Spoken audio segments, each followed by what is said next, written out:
Hello and welcome to the Data Engineering Podcast, the show about modern data management. When you're ready to build your next pipeline, you'll need somewhere to deploy it, so check out Linode. With private networking, shared block storage, node balancers, and a 40 gigabit network, all controlled by a brand new API, you'll get everything you need to run a bulletproof data platform. Go to dataengineeringpodcast.com/Linode to get a $20 credit and launch a new server in under a minute. And are you struggling to keep up with customer requests and letting errors slip into production? Want to try some of the innovative ideas in this podcast but don't have time? Data Kitchen's Data Ops software allows your team to quickly iterate and deploy pipelines of code, models, and datasets while improving quality. Unlike a patchwork of manual operations, Data Kitchen makes your team shine by providing an end-to-end data ops solution with minimal programming that uses the tools you love. Join the data ops movement today and sign up for the newsletter at datakitchen.io/DE.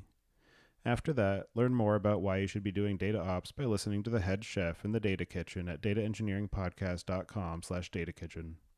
And go to dataengineeringpodcast.com to subscribe to the show, sign up for the mailing list, read the show notes, and get in touch. Your host is Tobias Macy, and today I'm interviewing Kevin Doran and Andy LoPresto about Apache NiFi. So, Kevin, could you start by introducing yourself? Sure. My name's Kevin Doran. I'm a committer on the Apache NiFi project. It just means that I submit contributions to it, and I help review other people's contributions to the project. I've been doing that for about a year. I'm also a software engineer at Hortonworks, which is one of the vendors for Apache NiFi. They've got a product called Hortonworks Dataflow, which is basically NiFi but comes with enterprise support. I'm on Hortonworks on the Dataflow management team, which means I contribute to products like Apache NiFi. It's always nice being able to get paid to do open source. And Andy, how about yourself? Hi, I'm Andy LoPresto. Like Kevin, I'm a committer on the Apache NiFi project. I'm also a member of the PMC, which is the Project Management Committee. So members of the PMC make decisions about the future of the project. We can cast binding votes on releases, and we perform a couple other housekeeping tasks. I'm a senior member of technical staff at Hortonworks, so like Kevin, I get paid to work on open source software, and I'm on the core engineering team, so get to work on NiFi every day. I focus on information security, and that includes cryptographic services, data protection, threat modeling, and vulnerability assessments and mitigations. And in the past, I worked for Apple and some healthcare-focused startups. And Kevin, again, do you remember how you first got involved in the area of data management? Kind of indirectly, like without really knowledge of what I was doing. So out of college, I was doing research and working in the areas of networking protocols and cybersecurity. So not directly like data analytics, but we were working with a lot of data, and it was in formats like CSV, XML, JSON. So just out of necessity, we would write scripts to deal with these large data sets, things like Perl and later Python to manipulate the data. So just sort of scripting some jobs around structured data to process it. And that works for a while, but over time, those research projects, they keep going and new requirements get added to them. You're looking to other areas, you have new data sets. So those, it starts as a couple simple scripts, they grow, you get new requirements like how do you process and deal with binary data? How do you do continuous processing or batch jobs when data we were collecting would get input into the system or other partners would send us big data sets that we'd have to process. So, while we're doing research and we've got the domain we're focusing on, there's also like this huge data problem and data management problem that we have to deal with. So it turns out that was taking up a lot of the time as the actual research domain work. So that was like a good introduction to, I guess, the wrong way to do data management because we made a lot of mistakes, but it was a good learning experience.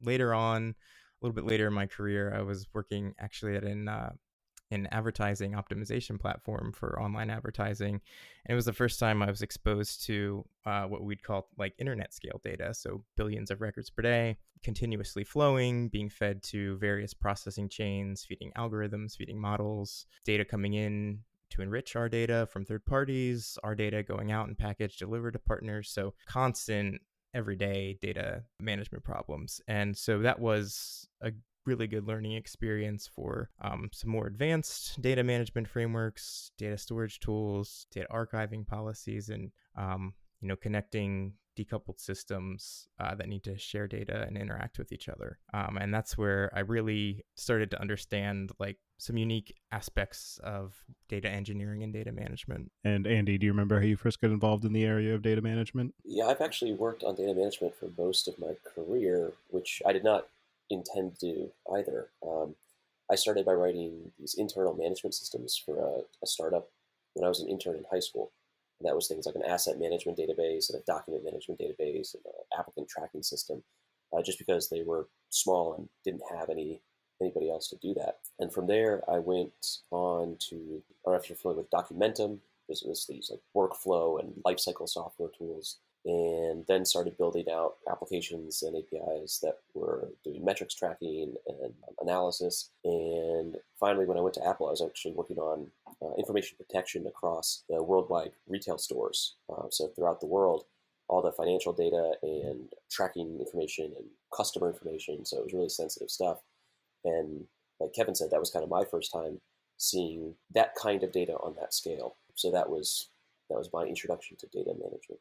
And as I mentioned at the opening, we're here to focus on the work that you're both doing with the NiFi project at the Apache Software Foundation. So can you start by explaining a bit about what NiFi is for anybody who might not have heard about it yet? Andy, you want to take this one first? Yeah, thanks, Kev. NiFi is a data flow tool, and that is a very simple sentence, but data flow means different things to a lot of different people. And so the analogy that we like to use is that consider data like water. NiFi is not here to help you build these complicated sewer pipes where you have to design it, and then you construct it, and then test it, and it's a giant system, and then you like flip a switch and turn the data on. Data is always flowing, it's always there. So NiFi lets you dig an irrigation ditch off of a river. And so you see data flowing in real time, and you can interact with that and expand the ditch, add another one in a different direction, plug one up. You see what's happening with real data as it's flowing. So all that monitoring and feedback comes from the original demand for NiFi. And NiFi was initially conceived of at the U.S. National Security Agency by Joe Witt, because he was encountering a lot of these brittle data movement systems across the organization. And Kevin mentioned that in his experience as well, all these little scripts and things like that. The data is mission critical, but all these moving parts, a lot of it wasn't repeatable or resilient in the face of disruption. So if there's a connection that goes down at 3 a.m, you probably don't have a software engineer on standby to write code to change the destination of a stream, or you don't have a Perl expert who can look at 100 parentheses and semicolons and figure out what needs to change in that second.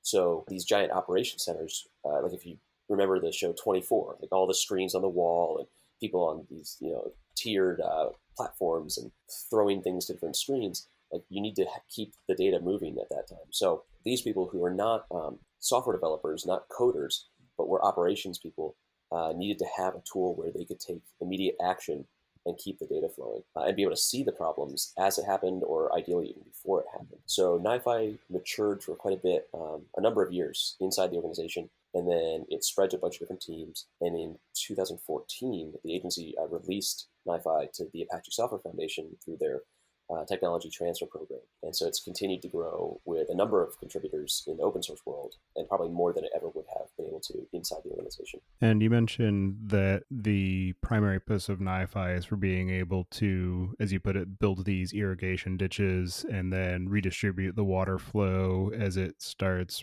working its way through the system, and being able to evaluate in real time and very reactively how the data is flowing and modify it while it's in flight. And is the intent to, in the general case, eventually codify some of those data flows with some more robust systems, in your case, the sewer pipe analogy? So that's certainly an option. What we have found, I think, through a number of different users or customers, is that some organizations like that reactive and ever-evolving model, and being able to receive feedback immediately and have this very tight life cycle developing their flows. Other organizations very much prefer the more traditional approach of building something, deploying it, and having it stay constant until an intentional change is made. And so I'm not going to say it's a one-to-one match, but it is similar to like agile workflow versus waterfall software development lifecycle. And a lot of organizations that are deploying NiFi into production environments and have these flows have rules and whether it's externally regulatory or their own internal rules and systems about how things in production can change. And so they have these approval processes, and you need to get sign off from a certain team, and change can only happen at a certain time, and things like that, and very restrictive access control for the production system so that a user isn't changing a flow while it's deployed live in production. So we've seen that kind of the demand for that grow quite a bit now in the open source world, even being deployed to private organizations. So that, I think, is more along the lines of what you're asking about, codifying these into more rigid, perpetual data flows. The one thing I would add to that is that NiFi, it's really good in an environment where you have changing requirements. So when you do have a data flow that is codified in some other form, it's great until the data changes or the requirement. And so then, where NiFi's strength at the beginning is getting started and building a data flow out very quickly and visually, it's also its strength when it comes time to modify a data flow to reflect the data or the requirements of change. That's a great point, Kev. Yeah, that's definitely one of the areas that comes up a lot in conversations that I've been having, is that as you build these very robust and structured systems that are intended to be sort of industrial strength and able to process massive amounts of data, is that data, as everyone knows, is very messy and, potentially changing. And if you don't control the source of the data, then you can potentially be surprised by having, maybe some format of it modified, or adding a field or removing a field that all of a sudden breaks all of your assumptions, and thereby requiring a lot of upfront investment in terms of alerting and monitoring and testing of the data as it hits these various transition points through these different systems. Yeah, exactly. And that's kind of the motivation for why NiFi went with a web UI for actually defining and authoring the data flow. As Andy mentioned, one reason was that it was designed to be a system that could be used by non-programmers, by operations folks who might be very good at managing data and understanding it, but just don't have a background in traditional software programming. But that's, to make it a tool for designing and implementing a data flow visually and graphically, it's also its strength when it comes to, going back to a flow that's been running for 6 months and making a change to it. For one, it's very quick to remember what it was doing in the first place if you haven't seen it for a while, because it's visual and you have those visual cues and descriptions as to what's going on. And then, also when you're making a change, it's through a UI, it's easier to understand and reason about. You've got, arrows and connections showing how one thing goes to another thing. You don't have to, trace code through an IDE. So it's designed to solve that problem in an environment where you need to be reactive or agile, and you expect your flow to change over time. So the interface to NiFi reflects that design goal. And how did you each get involved in the project? Kev, you want to go first? Sure. Andy kind of wrote me into it. I mean, that's true and not true. I started hearing more and more about this project called Apache NiFi. Probably this was around 2016 timeframe. It just started popping up everywhere in my world. So where I was working at the time, we were investigating solutions to build out our next generation data flow system. It was going to connect internal systems, bring data in from external third parties. And the way we were doing this wasn't going to scale. It wasn't very maintainable. So we were looking for a better solution to design our replacement on top of. NiFi came up then. It looked really powerful. Around the same time, I started hearing from other developers in my personal network, college, and various jobs. They'd all sort of ended up through, multiple hops at different companies. A lot of them had landed working on this Apache NiFi project, coincidentally. And one of these was Andy, and these were people who I knew really well. I knew they were good at what they would do. They certainly would not be hurting for opportunities in this industry. So the fact that they had all chosen to come work on this project really said a lot to me. So when the time came that I was looking for something new to do, I reached out to them and asked, what's going on with this Apache NiFi project? Do you have need for more help on it? And figured out how I could get involved, and it was a great choice. I love working on it. And Andy, how did you get involved in the project? So I was working on different problems, but I was sitting next to and good friends with a few of the early developers on NiFi. And so it was something I was tangentially aware of. And it really wasn't until my time out at Apple were doing large data flow problems and didn't have a tool like this. And so we were kind of building a lot of disparate systems internally. And then I kind of realized how important the visibility, the responsiveness, the resiliency, the detection aspects of data flow problem and inherently the solutions are, because other organizations just don't have access to this, or at the time didn't, and spent so much time and energy and resources trying to build their own system. So that was how I got interested in the project. And then when the project was open sourced, I had an opportunity to join a startup that was working on it and had all of the original people who built the thing from scratch. And I turned it down because I wanted to stay in California instead of moving back to Maryland. And then 6 months later, I had an opportunity to join it again because they had been acquired by Hortonworks, and Hortonworks would allow me to stay in California. So I jumped at that, and that was almost 3 years ago. And we've talked a little bit about some of the workflow and use cases for NiFi, but in your perspective, where do you see it sitting in the broader landscape of data tools, where you have on one end of the extreme some of these industrial strength systems that we talked about briefly, such as Spark or Flink or Kafka, where you're processing massive amounts of data at high velocity, and at maybe the other end of the extreme, you've got individual scripts or orchestration tools such as Luigi or Uzi or Airflow for being able to trigger various jobs in various external systems. Yeah, so that's a great question. Go ahead, Kev. I definitely think so. One, NiFi is very mature. It was worked on and developed and hardened internally at NSA for a long time before it had its open source debut. So it's definitely battle tested, pretty mature, and that also comes with a ton of integration with these other systems, which make NiFi a really, really great complementary tool to a lot of the other systems you mentioned, the other data management and analytics and storage technologies that are out there, because if it has an API to write data to or read data from, or even if it doesn't, chances are NiFi can connect to it pretty easily using tools that are built into NiFi out of the box called processors. And so a lot of processors are adapters to other systems. And if one of the few hundred out of the box processors or community available processors doesn't do exactly what you need, NiFi is really extensible. So as Andy mentioned, NiFi is all about data in motion, data flowing. If you have a data platform that has one of these other systems in it, chances are you need to feed it with data or take its output and store that somewhere else. And NiFi is just a great, great tool to do that job for you. And so in some ways, it seems like it is also sitting in a similar area to tools such as FluentD, which are intended to just be these sort of integration points between multiple systems and being able to route data, from one location to another. I think how you view NiFi really depends on your experience and familiarity with other tools. So there are a lot of people who have used ETL systems, and that's how they see NiFi. And it's not really what it is, but that's the context that they have, so that's how they approach it. There are other people who have job or workflow orchestrator experiences. Some people have this enterprise serial bus.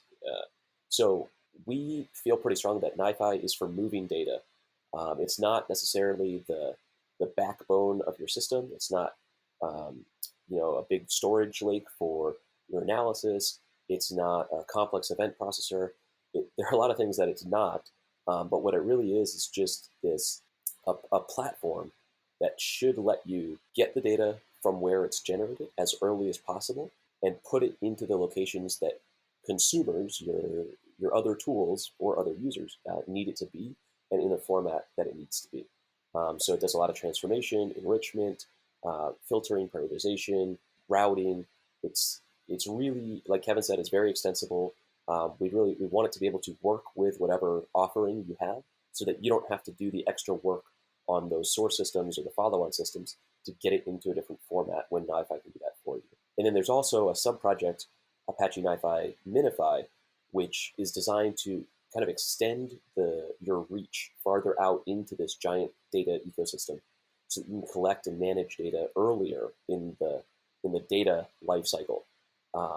NiFi is designed to take advantage of all of the resources that are available to it.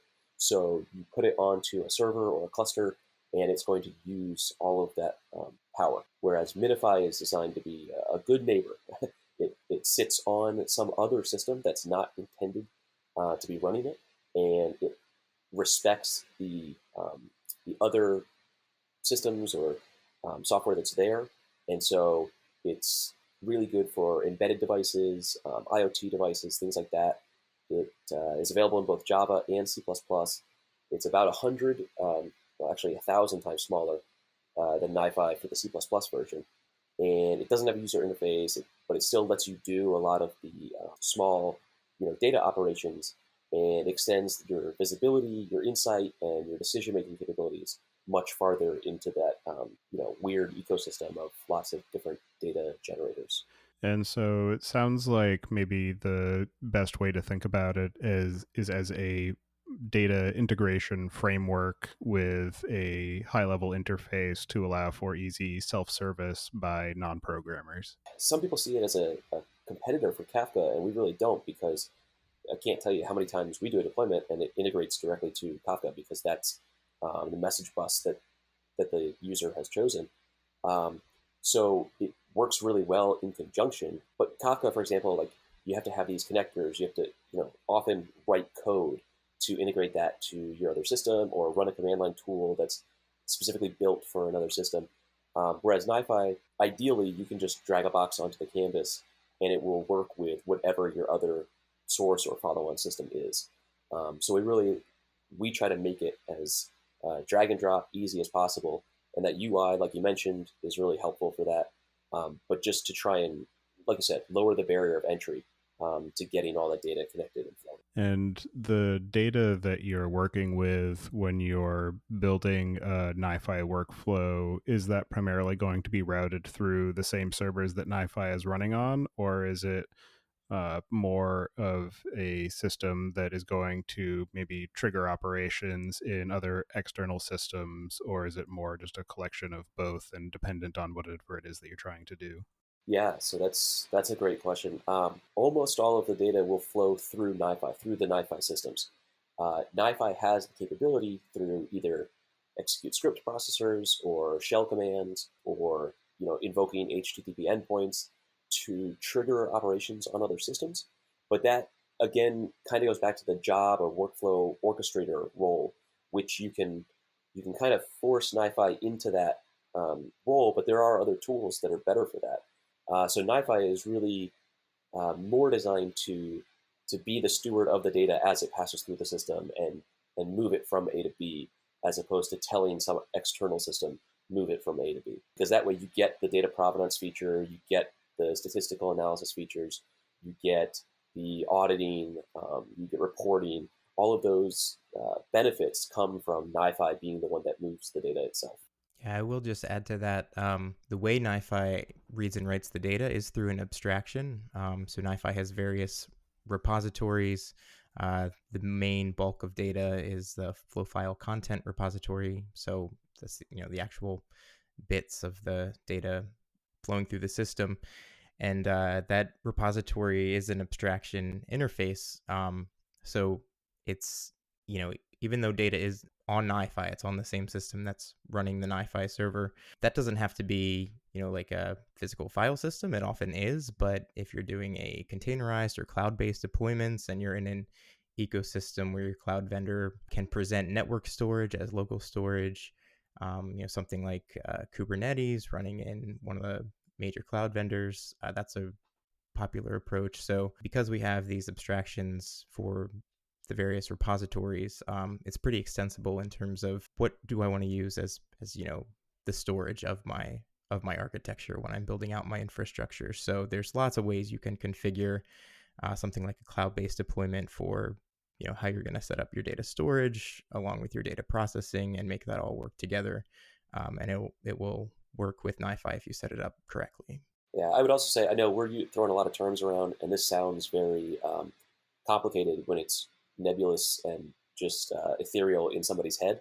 Go to nifi.apache.org and download it and start playing around with it, and a lot of this will fall into place very quickly. And on the point of the data provenance and tracking and monitoring features, those are definitely very valuable aspects of the system, and things that are often secondary concerns of other tools or platforms that can be difficult to get right, particularly in terms of things like metadata tracking. So can you talk a bit about how that all integrates in the NiFi system and some of the reporting capabilities and alerting capabilities that are built on top of those? Yeah, so Kevin mentioned the repositories that NiFi uses to store data, and like you said, the content repository stores the actual arbitrary bytes that you're operating on. It could be CSV or JSON text, it could be video or images or binary data, whatever it is. It's put into that repository, and there's basically a content claim, which is think of it like a C pointer. So it directs you to an address within that repository, but you just move that little pointer around throughout the system. You don't have to copy the data over and over when it's unnecessary. And then there's a flow file repository. So flow file is that unit of information. So it's a series of key value pairs, which we call attributes. And those are small and lightweight and kept in memory. So they're very fast and can be operated on at any time throughout the course of the life cycle of that flow file. And then it has the pointer to the data. And then there's a third repository called the provenance repository. Data provenance, the term comes from wine and art in history. It's being able to see the entire history of that piece of art or bottle of wine.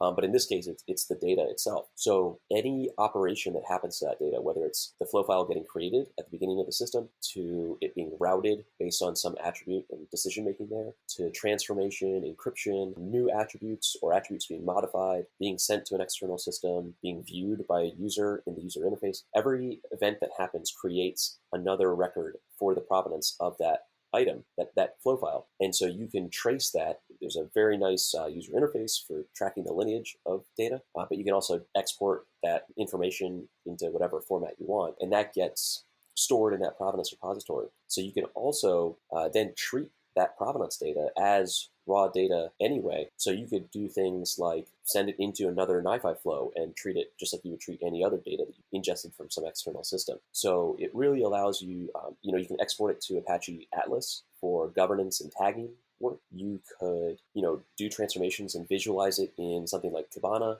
I had an intern a couple years ago actually who used the provenance data in a machine learning model and did like K nearest neighbor algorithm and analyzed not only the flow efficiency of various flows, but also could do anomaly detection and see things like early field failure for if hardware, the latency started changing on certain parts of the flow. There's all kinds of applications from that.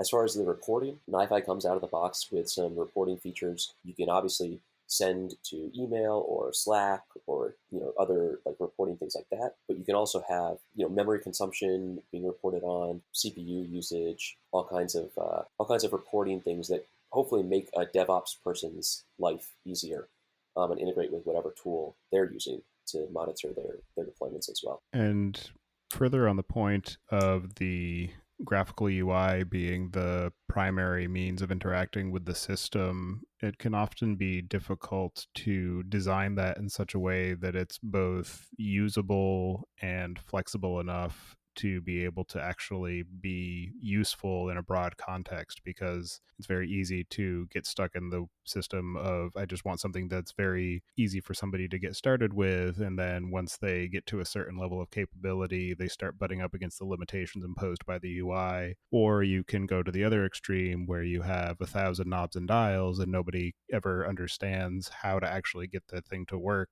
and so it ends up being worse than just not having a UI at all. So what are some of the approaches that you use to sort of balance between those extremes? Yeah, great question, especially because I think when you're new to NiFi, when anyone is new to NiFi, the background that you have, where your strengths are going to color how you view it. So some people, they view the UI and the visual flow authorship, and that's great for them. They program when they have to, but they'd like to avoid it otherwise. Other people are very comfortable programming in many languages, have a long history of scripting things out, working from a command line in a console, completely text-based systems, and they're just more comfortable there. And the UI can be maybe a little bit of just unnecessary in the way, from the way they normally work, or it's, even if it's not, once they start using it, they like it. It's great for getting started, but then it's not clear to them how this tool is going to work in their traditional workflow, which is code-based or text-based. It's a really exciting time right now for NiFi because I feel like it can actually span, these types of ways of interacting with it really well. So it's great when you're new to it because it's a visual tool. It has a UI, documentation's right there. So while it does have a little bit of a learning curve, you can jump right in and start building flows that actually work, that actually do stuff. They accomplish the goal you set out to do without stumbling over things like syntax in a new DSL or language, that you're unfamiliar with. So it's great to get started with. And then when you are ready to do something like codify your data flow, move it from maybe your local laptop that you're developing and testing on into a production server, the tools in the ecosystem are there to help you do that very easily. So one recent subproject of NiFi called NiFi Registry is designed as an external and centralized storage location that handles flow definition storage, flow versioning, flow diffing. It integrates directly with NiFi and other tools in the ecosystem.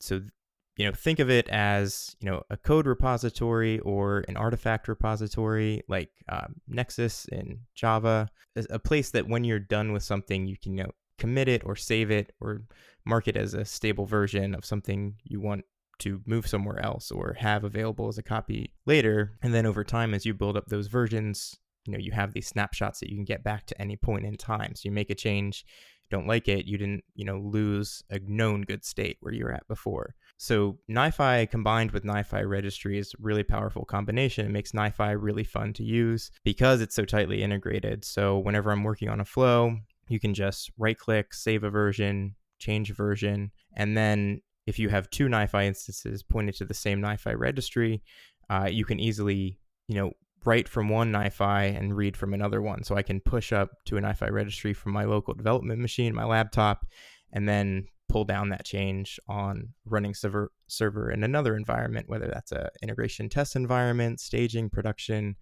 what have you. So while NiFi is really approachable with a UI at first, once you want to do automated tasks, or something that's reproducible and reliable or more codified, it's all there under the hood. So, flows get saved in a few various formats that are used under the hood that are deterministic and completely specify your flow. So, there's an XML format that's used by NiFi. Registry stores in a JSON format. So there are ways to get your flow definition into something text-based. And then from there, there's lots of tools that you can use with NiFi and NiFi Registry. Both behind the UI have a very well documented and complete REST API that you can interact with. And there are lots of tools that interact with those APIs to make it even easier to get started with without calling the REST API directly. There's abstractions. One that's relatively new, came out around the same time as NiFi Registry. It's called NiFi CLI, and we can talk more about that. But it's a great way to start automating some of your operations work once you're using NiFi in a more traditional like enterprise or industrial environment. As far as your question about balancing the UI between beginner and advanced, or people who want to use the UI versus other ways to control NiFi, I was going to say we have a great designer, Rob Moran, who basically anything you see in NiFi, he has done a ton of talking to users and making it easy. And then Matt Gilman and Scott Aslan are two of the developers who can translate those ideas into actual responsive user interfaces that people enjoy using, which is not a skill I ever picked up. So happy that they're on our team. Yeah, I always say that I can make things work, I just can't make them pretty. Yeah. One of the questions I was about to ask as well is how you would manage something like a code review process that you would use with a typical software development life cycle, but if you're able to sort of export the data flows in these textual formats, then you could still use a lot of your standard tooling such as Git and GitHub or whatever it is that you might be using to version and codify these definitions and still put them through a code review process before then promoting them up to a production system. So that definitely adds a lot of value as well. Yeah, so one of the tools I mentioned, NiFi Registry, it actually does have, like NiFi, it's very extensible. So you can configure various providers for certain internal interfaces.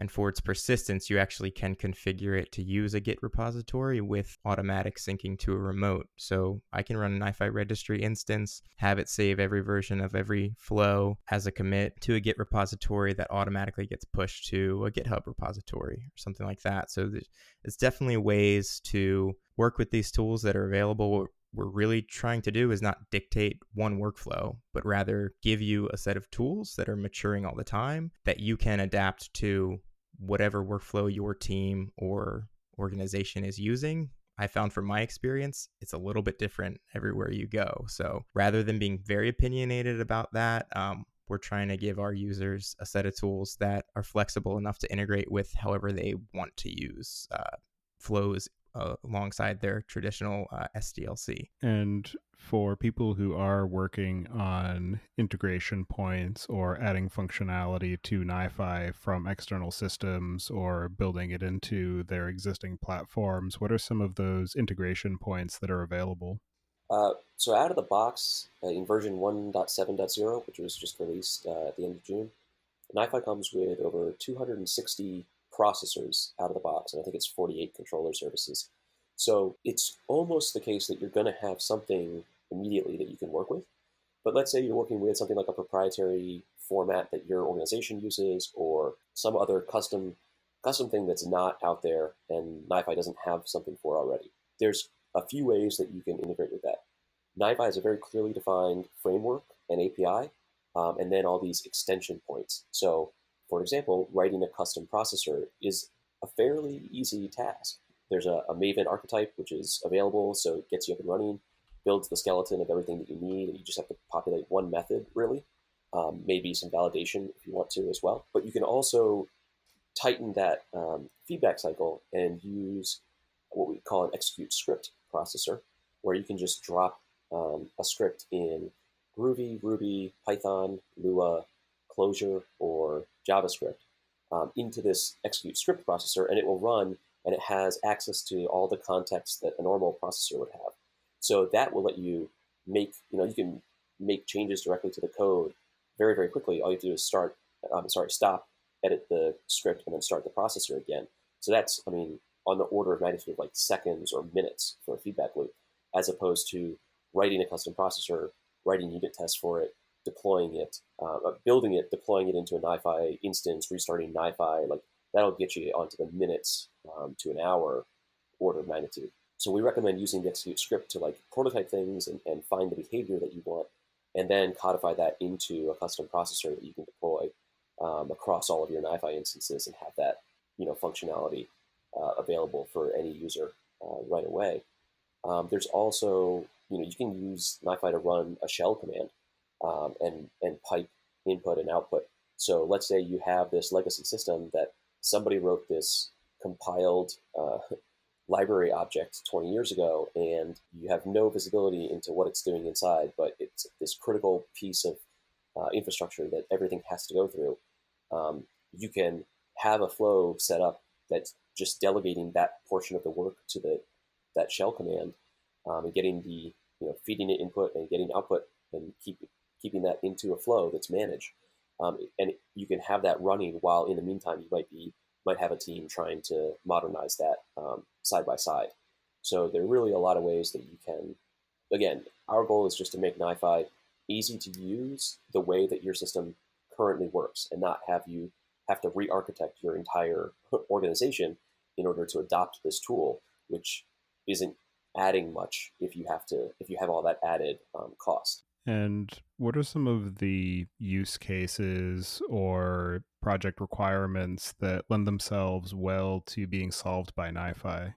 As Andy mentioned, to introduce NiFi, it's kind of designed to solve the generic data flow problem. I have data in motion. I want to manage how that data flows, how it moves through my system. So it is really generic in that way. And what I would say is, even if you have a use case that might on paper or at first look like it has very simple requirements, and running something as a server may feel overkill you just have to do a simple load a file into a database. You can write it in any scripting language you're comfortable in. It's probably already on the Linux server. I would say chances are most projects' requirements do grow and change over time. So, reaching for a tool like NiFi, it's probably going to do whatever you need it to do. If it doesn't, it's extensible. And as your requirements change and grow over time, it's going to grow and scale with you, so that when you have a very large, complex data flow 6 to 18 months from now, the tool you started with is still very well suited for the job. That's all I have. I don't know if you want to add to that, Andy. Yeah, I think that's a great answer as far as the actual data requirements. I would say as far as industries or use cases, we know that a lot of industries really are relying on far more data than ever before to do just their core functions. And so you have financial institutions that need to track transactions, and they want to add value and protect themselves by doing fraud detection and pattern analysis. We have telecommunications customers, we have hospitals and healthcare providers who need to track all of their patient data really carefully. They need to integrate with legacy tracking systems and hardware devices. Oil and gas is a huge one, and it's ironically very similar to the original use case of NiFi, where you have all these distributed systems that are collecting massive amounts of sensor data, and on a rig that can be life or death. I mean, everybody is familiar with Deepwater Horizon and these cases where there's sensors and being able to have access to that data earlier on can literally save lives. And so with the oil rigs, they throw a computer out there and put NiFi on it. And Chris Herrera and a couple other people have a case study where it saved them over 200% on their data transmission. They were able to prioritize and detect these kind of machine sensor data patterns much earlier, and it was great for them there. And then things that are IoT, NiFi and MiNiFi in conjunction, I think can absolutely, and I don't use this word frequently, but revolutionize IoT, because you have access to so much information. You can perform the necessary operations out at the edge. So there was one example with a connected car, and we put a chip into the car that had MiNiFi running and could do all of this data exfiltration and analysis and protection and prioritization literally on the car before it ever transmitted anything back. And it saved massive amounts of money because it could prioritize whether or not to use public Wi-Fi versus LTE. And LTE is, obviously available much more frequently, but much more expensive to transmit data over. So just so many circumstances where having insight into your data and being able to manage it efficiently opens up brand new possibilities that we may not even have considered yet. And that's why we want to make this available to people who are the domain experts, and they're the ones coming up with these really cool ideas and features. And this is just providing a platform to make it easier to do that. And what are some of the signals that would suggest that NiFi is the wrong choice for a given project? Yeah, sure. I mean, we definitely believe that in data flow, it's very unlikely in a lot of situations that one tool is going to solve everything for you. Chances are you're using a collection of different tools that work well together. So NiFi is great to work with those other tools, and there are definitely things, if you find yourself using NiFi for them, probably want to reconsider or avoid it in the first place. So that would include certain types of analytics. You can, I've seen plenty of data flows where people are doing some light analytic work just right in line with NiFi. But if you want to take, advantage of some more advanced analytic features with things like sliding data windows, within that window, I want to find a max or minimum or an average, like a rolling window over time. Like that's not built into NiFi. I wouldn't recommend using it for that. There are tools out there that do things like that, like Spark Streaming. So there's a lot of tools in this space that might, at a glance, look similar because they may even have a similar UI where you're building a directed graph of components on a canvas, or even if it's not visual, it's kind of text-based, has the same paradigm of I've got these processors and connections between them. But really under the hood, they have been designed to do things differently in terms of the trade-offs that they make and how they're optimized to work. So you really need to look at your domain, and you need to think about what are the types of expensive operations I want to do, or what are some of the complex modeling or algorithm analytical work I need to do, and is the tool I'm reaching for designed well to handle that case, or will I be fighting the tool in order to make it do that over time? You have to be careful. One of the great things about NiFi is you don't have to just be tied to it. It's happy to send data out to other systems and read it back in that way. So it's a great complementary tool, even if it's not your core data analytic or data store technology. And for somebody who's looking to get started with NiFi and deploy it in a production context, what are some of the considerations that they should have in mind as they're deploying and scaling the installation, and some of the system or network parameters that should be considered in the process?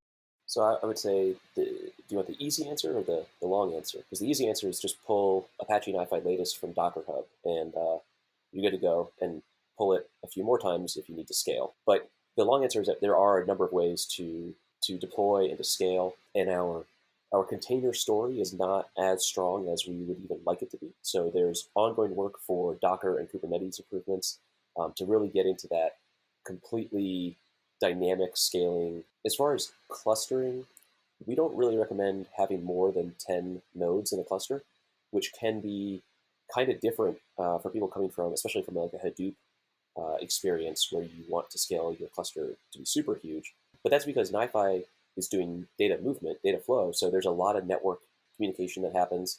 And the processing itself, we found that a handful of nodes really is powerful enough to do the actual processing that most of these flows take into consideration. And overloading with too many nodes actually just increases the overhead.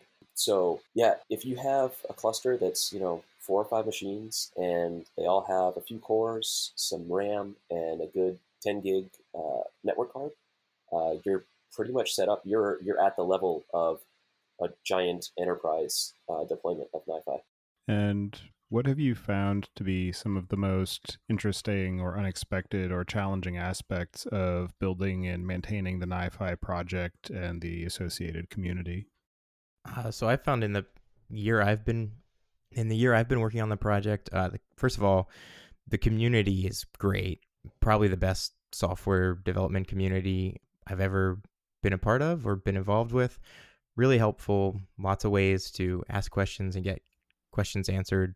Everybody has a great attitude and is really helpful and welcoming. One of the things that has surprised me has just been from hearing people ask questions and describe their use case, like the complete breadth of various different uses people are employing NiFi. It's across industries, across use cases, everything from individual hobbyists and researchers all the way up to huge enterprises, just massive companies with massive data problems, tiny little flows with a few processors all the way up to thousands of processors on a canvas. So, that's a really challenging design problem when you're working on a tool and you're thinking about trade-offs. You have to consider all those different use cases. And, a lot of times it comes with, just allowing things to be configurable and flexible and choosing reasonable defaults. Yeah, I think for me, there definitely been a number of challenges. One was just adapting to open source, coming from a career where everything was very, very closed source. It was quite the opposite. But it's like Kevin mentioned, there's so many different people and organizations using this that, on one day I have a meeting with an organization that is processing like 1 billion records a day using the equivalent of three laptops in a cluster. And then the next day I see something on Twitter where the Cincinnati Reds are using it for some of their stuff. And so it's like, it's so across the board. You get, somebody I follow on Twitter for their information security expertise just randomly said, oh, I had this system and it was down. I was doing log ingest, and NiFi was just magic. Like it brought, everything was queued up, and when the system came back online, I didn't lose any data. Like I can't imagine doing this without NiFi in the future. And they had no idea that like I was, I was working on it and I was following them, and it was just really cool to see that it's actually helping people do really cool stuff across the board. Yeah, and that brings up one of the other things that we didn't get into yet, and is the idea of recovery and resilience and maybe back pressure when you do have some of these failures or mutations or changes either in source or destination data stores. So I don't know if you want to just briefly discuss some of the capabilities and built-in techniques that you've used for addressing some of those situations. Yeah, I can touch on it briefly. So one of the ones you mentioned, back pressure.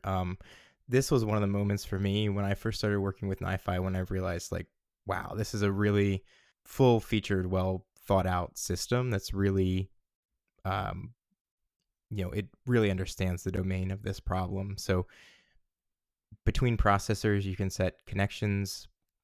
On a given processor or connection, you can set a back pressure attribute, which is basically, how many things can be queued up to go into this input before it's considered full. And that's based on, what you've tuned to be the processing capabilities of this step of your data flow.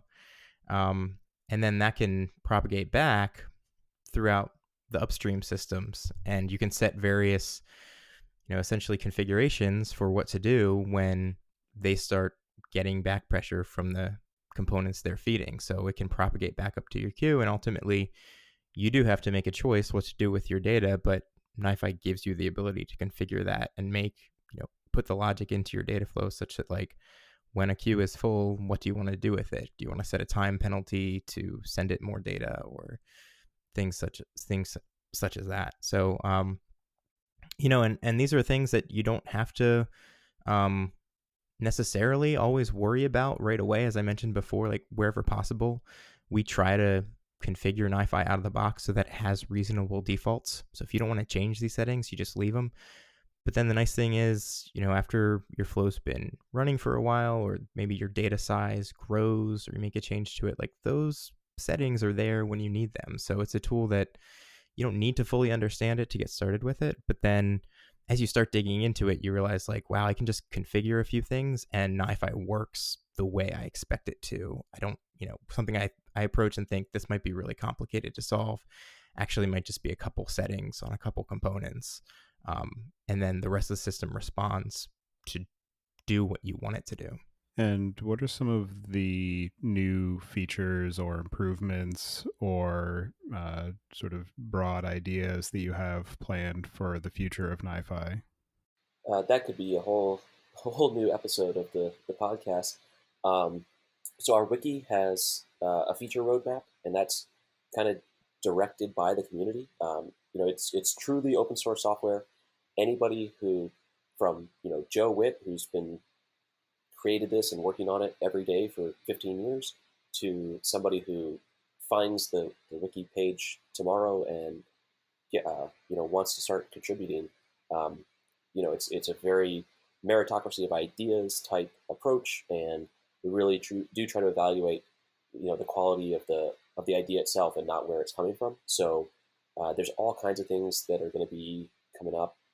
For myself, working on the security side of things, I have this idea for like a TLS auto secure feature where you just kind of set it and forget it, and NiFi will continually upgrade the Cypher suite selection and protocol version and all this kind of stuff based on Mozilla TLS Observatory data, so that it can keep you secure without you having to think about it on a daily basis.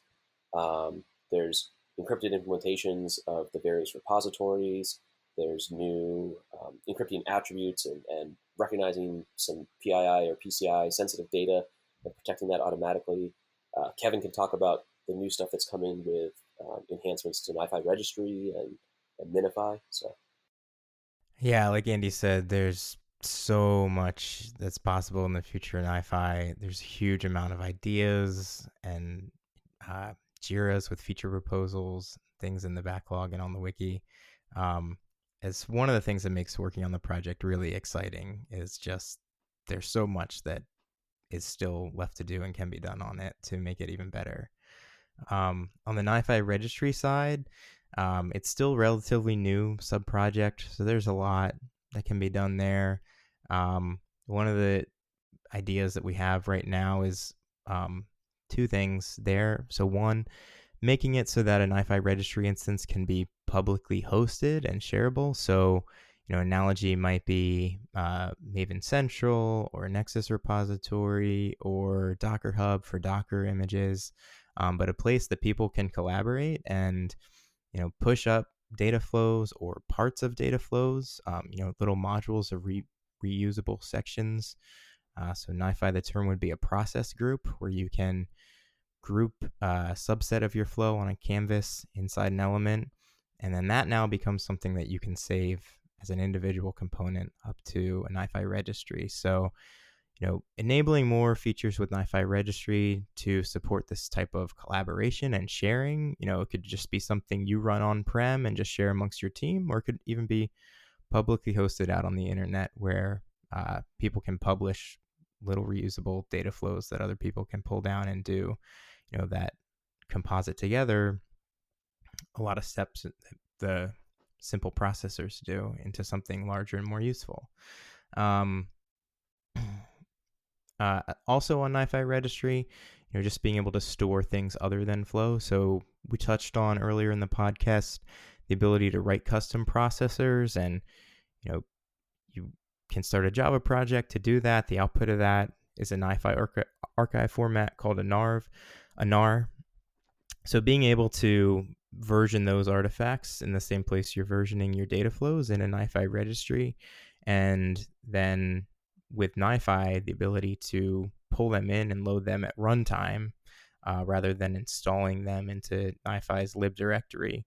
So just, think about just making it more flexible. The analogy here would be like a package manager for other systems, but a central place that you can publish binary components that then a NiFi or MiNiFi instance running anywhere that's connected and has visibility to that can, look them up by ID and version number and pull them down and run them. So just making it more flexible with how you deploy these things, making parts of your NiFi data flow more modular and shareable. So this is going on the NiFi registry front. On the MiNiFi front, there's a ton of work being done right now on the MiNiFi C++ agent, which is an alternative to the Java one. It's designed to get you all the way down into really tiny footprints of memory and processing, really modular. So again, you can pick and choose the parts of it that you want. It's extensible, so you can run it on a device, on an IoT device, where you might have custom sensor or USB devices, peripherals, cameras, sensors, what have you, and the ability to integrate directly into that with just a tiny little MiNiFi agent that's running natively on the device and pulling all that data right on site, maybe doing some local processing with it there, or just tagging it with NiFi provenance data and sending it back to a central data center for the bulkier processing, which might be, sending it off to another NiFi instance, but getting the data provenance all right from the point of time it originated. So there's a ton going on with MiNiFi, NiFi registry. Andy and I can't speak to this much, but if you're into front-end development, one of the things that started there is NiFi Flow Design System, which is a Angular-based UI UX design system of reusable components that got started as it's really, just like a library for the front end work, so that we can start to put some of those UX and UI components in one place, the theming, the interaction as these reusable pieces that then we can use to make our interfaces across various systems like NiFi and NiFi registry more consistent. So if you're listening and you're a front-end developer and that sounds like your thing, like getting in on the ground floor of this awesome new design system that's going to be used in all these different NiFi tools we've been talking about, check it out. It's a sub repo. It's on GitHub or apache.org. Go to nifi.apache.org and you can read about how to get involved with all this stuff. Yeah, the UI was actually something that when I left my previous employer to go work on this, one of the engineers looked at it and he came to me and goes, wow, I've been trying to do this this user interface type stuff in my side project, and I've never been able to build something like this. He said, I'm going to steal all your code. I was like, well, it's open source. I mean, you're able to use it, and hopefully, power whatever cool features and ideas somebody else has too. So for anybody who wants to get in touch or follow the work that you're up to, I'll have you each add your preferred contact information to the show notes. And as the final question, from your perspective, what do you view as being the biggest gap in the tooling or technology for data management today? Yeah, one thing that's a big challenge today is, as I mentioned, chances are if you have a real significant data problem that you're trying to solve with a tool like NiFi or the other tools that have been covered on your podcast, Tobias, chances are you might be using more than one of them, or you might be using one and then migrating to a different one. And, one of the rising challenges in this space is how do you deal with data governance and data lineage and applying the right policies, which might not be technical limitations, but might be policy limitations or regulatory limitations or law limitations to what you're allowed to do with data, if it can leave your country's borders or if it needs to be anonymized before doing that, right? It's a big topic right now with things like GDPR and a lot of attention being put on data utilization in technology. So while there are tools out there that are being developed and admirably trying to solve this problem, tools like Apache Atlas, which NiFi integrates, is one that's going after this problem. I think there's still, as the policies and regulations evolve, I think the tooling is going to have to catch up and stay current with being able to easily adhere to those sorts of things. So the biggest gap that I see is, and this is 100% biased because this is what I deal with on a regular basis, but security. I still think that the fundamental approach to security is not as widespread and as strict as it needs to be, and security is often looked at as a bolt-on or a follow-on responsibility after the core work of getting data from X to Y or doing some analysis. And it's always too expensive to deal with it up front, but that's far, far cheaper than reacting to a breach or some other kind of incident. And as we see, I mean, just ever increasing each week, something's happening. So I think that, NiFi is a good start in that, but certainly there's room for NiFi to improve as well. And just to make it easier for users to have a secure deployment, because it's not fair to just keep saying, oh, the users didn't set this up or the users didn't take this into consideration when the tools are not easily configured or available or understood. So I think that's a responsibility on, us, the creators and developers of these tools, is to make security so easy to use that there's no excuse not to. So that would be my answer. Yeah, great point. I totally agree. And I also think that's a reason that if you're trying to solve these problems, there's an advantage to using a community or industry accepted tool, something from open source or a vendor tool where somebody is solving this problem for you. Because if you try to solve all these problems yourself and build a solution yourself completely in-house, like unless you're a huge company with a huge, engineering team, chances are you're going to miss something. So you've got real advantages to trying to find a tool out there that is taking these considerations really seriously. That's a good point, Andy.